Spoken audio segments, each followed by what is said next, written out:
Welcome back to another video, everyone. The main point we are going to be going over is my new strength program. And I did a little poll on Instagram asking if you guys wanted me to make a video on this, and it was like 90% said yes.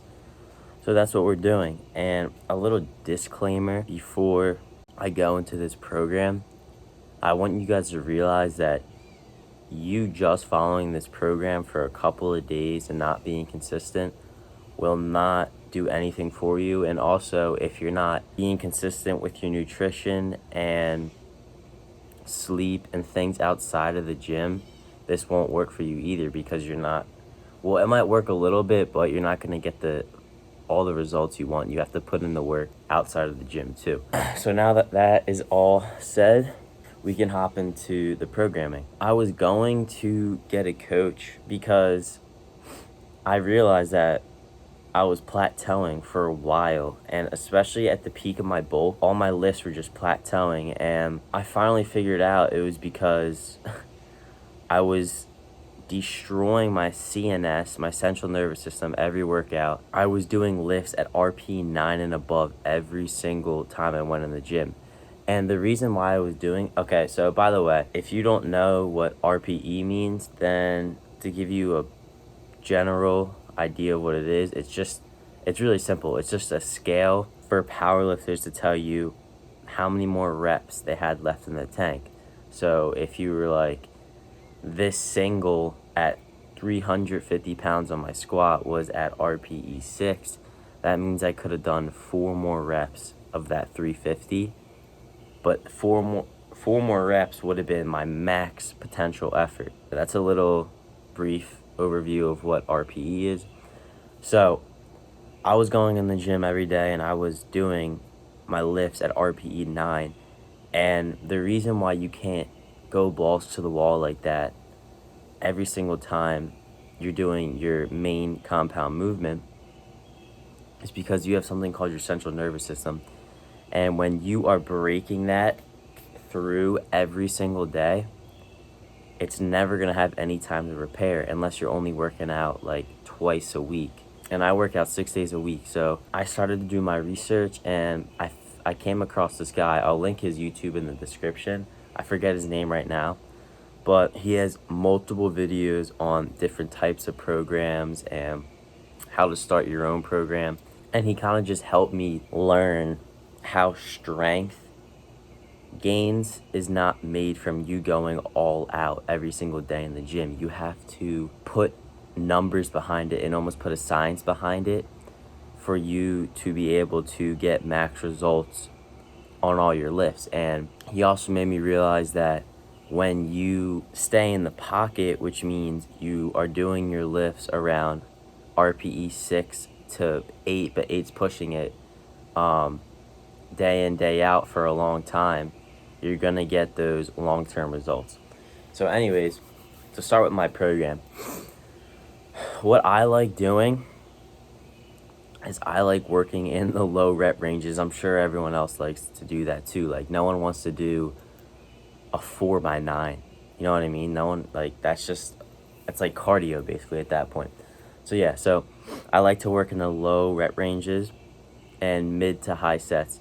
Week 1, so keep in mind, I work out 6 days a week and I do push-pull leg split.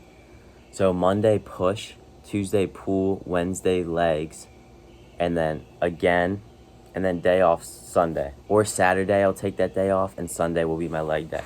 And push is my bench day, chest, shoulder, tris. Pull is my deadlift day, back and biceps, and legs is squats, obviously. So my program is called 5-3-1. So week 1, we are doing a 5x5, 5 sets of 5 reps. Week 2, we are doing a 6x3, 6 sets of 3 reps. And week 3, we are doing a 7x1, 7 sets of 1 rep. For every week, I have a top set. So really what you're doing, so say week 1, 5x5.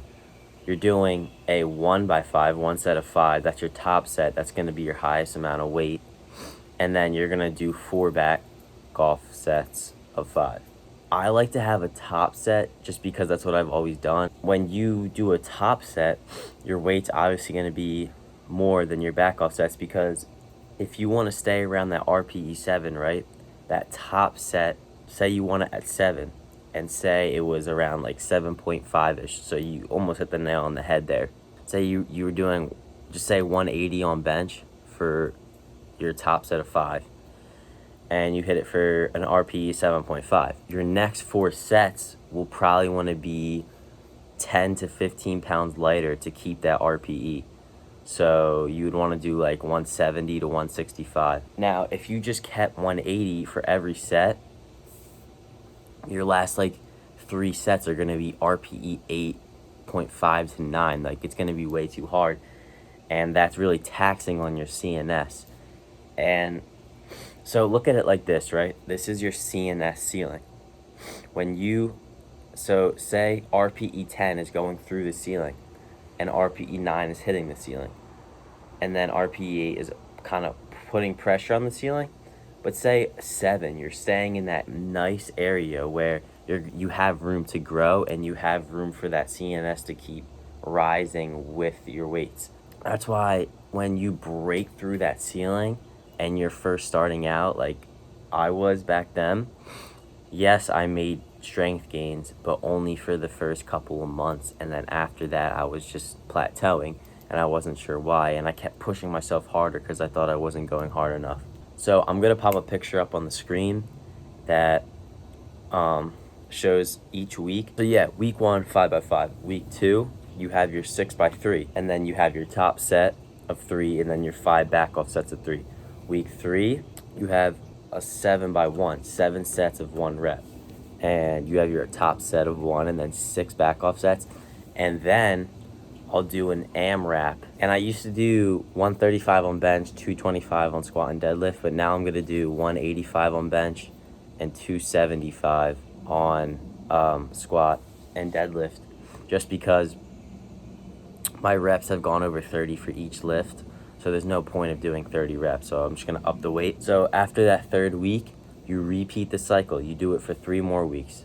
The first, you restart. So week 1, 5x5, week 2, 6x3, week 3, 7x1. And then this is where you take your deload week. So what a deload week is, it's basically doing everything the same except your main lifts, you're gonna put them at RPE like 5 to 6, really low. I would say below 6. I mean, that's what has worked for me.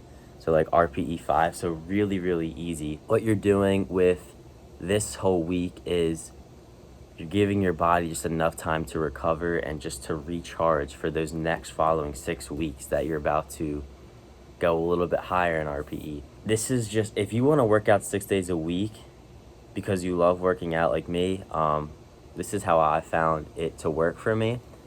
And also, I can get in all my bodybuilding accessories after I hit my main lifts. I mean, that's pretty much it. If you guys have any questions, make sure you leave it down below. I don't know if I explain this well. It's kind of tough to explain this through a screen, but some people don't want to work out 6 days a week. So maybe you want to like tweak this program around, or maybe you don't like this program at all. And maybe you think what I'm doing is trash. That's fine. I mean, it's all your opinion and you got to try it out for yourself because it's working for me so far.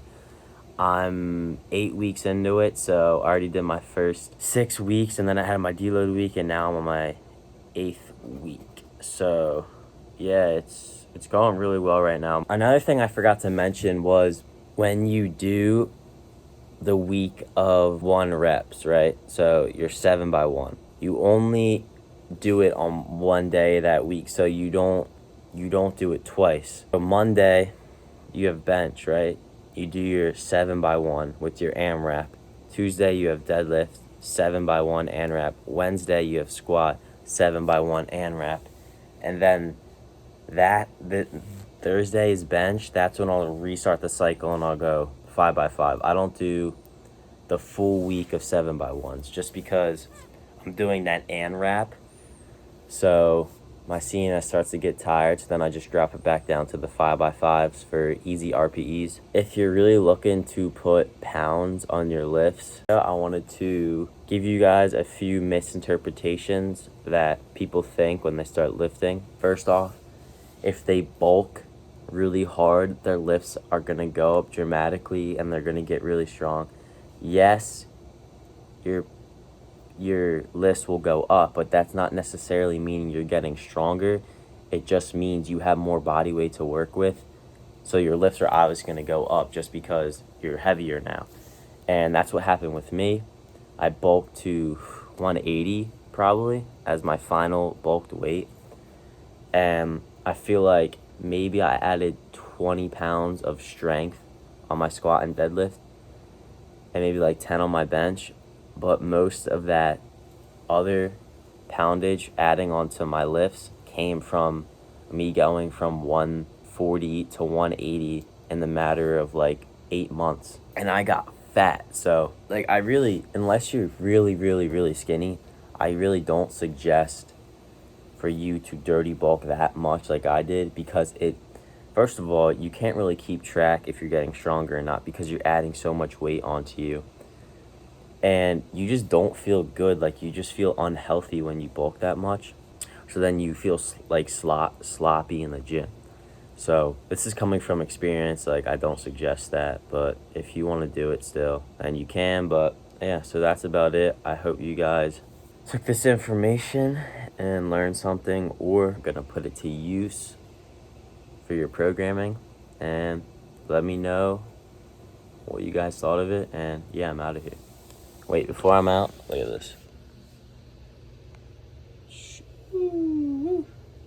That's my view this whole video.